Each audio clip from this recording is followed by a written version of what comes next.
ভাই বাইরে ভাই, এত সুন্দর একটা রাস্তা! এটা আমি কই ছিলাম, এটা আপনাদেরকে এখানে না এনে আমি কোথায় গেছিলাম দেখেন।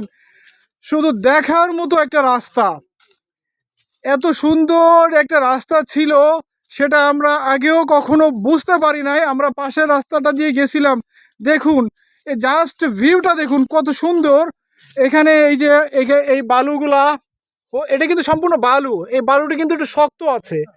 এই বালু কিন্তু আপনারা যেটা ভাবতেছেন যে এখান থেকে আপনার ভেঙে যেতে পারে, এটা কিন্তু বৃষ্টিতেও ভাঙে না। দেখুন এখানে কি শক্ত বালু, এটা কিন্তু অত্যন্ত শক্ত। এই কিন্তু সহজে কিন্তু ভাঙে না। এই যে আমি জোরে জোরে ধাক্কা দিচ্ছি, তাও কিন্তু ভাঙতেছে না। অস্থির একটা জায়গা, যে জায়গাটা দেখলে আপনাদের প্রত্যেকেরই মন ভালো হয়ে যাওয়ার মতো একটা রাস্তা এখান দিয়ে। ও, খুলে ফেললো আমাদের শরীফুল ভাই। সে ঘেমে গিয়েছে, ঘেমে গিয়ে তার ব্লাউজারটা খুলিয়া ফেলিয়াছে। ব্লাউজারটা খুলিয়া ফেলিয়া সামনের দিকে হাঁটিয়া হাঁটিয়া চলিতেছে, আর আমিও চলিতেছি তার পিছনে পিছনে ক্যামেরাটা ধরিয়া। যাই হোক, খুবই খুবই আনন্দ ঘন একটা সময় আমরা পার করলাম।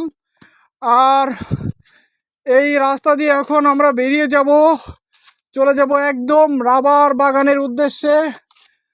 থমকে যাওয়ার কোনো সময় নেই, চলতে হবে। চলতে চলতে একদম আমরা চলে যাব। ভাইয়া, তুমি ক্লান্ত হয়ে পড়েছো? ও, এই হচ্ছে আমাদের খুদে লেবু চাষি, ও ক্লান্ত হয়ে পড়েছে। তুমি এই তো তোমাদের মানে রেগুলার কাজ করলে কত টাকা পাও তোমরা দিন পারিশ্রমিক? 300 টাকা। 300 টাকা?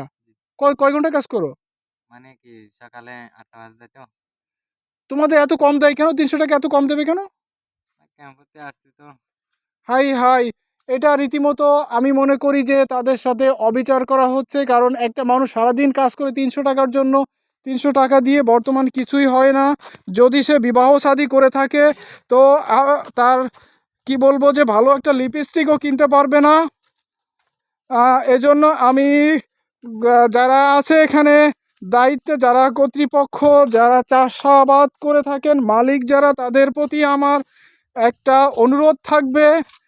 আপনারা যাদের দিয়ে কাজ করাচ্ছেন ভাই, যাদের দিয়ে আপনাদের মূল অর্থের চাকা ঘোরাচ্ছেন, তাদের দিকেও একটু আপনাদেরকে খেয়াল করতে হবে। আপনারা শুধু গাড়ি বাড়ি করবেন আর প্লেনে ঘুরবেন, বিদেশে যাবেন, ছেলে মেয়ে নিয়ে, বউ নিয়ে মৌজ মাস্তি করবেন, কিন্তু যাদের পরিশ্রমের ফলে, যাদের ঘাম ঝরানো কষ্টের ফলে আপনারা এত কিছু করতেছেন, তাদের দিকেও একটু আপনাদেরকে খেয়াল করতে হবে। কেমন?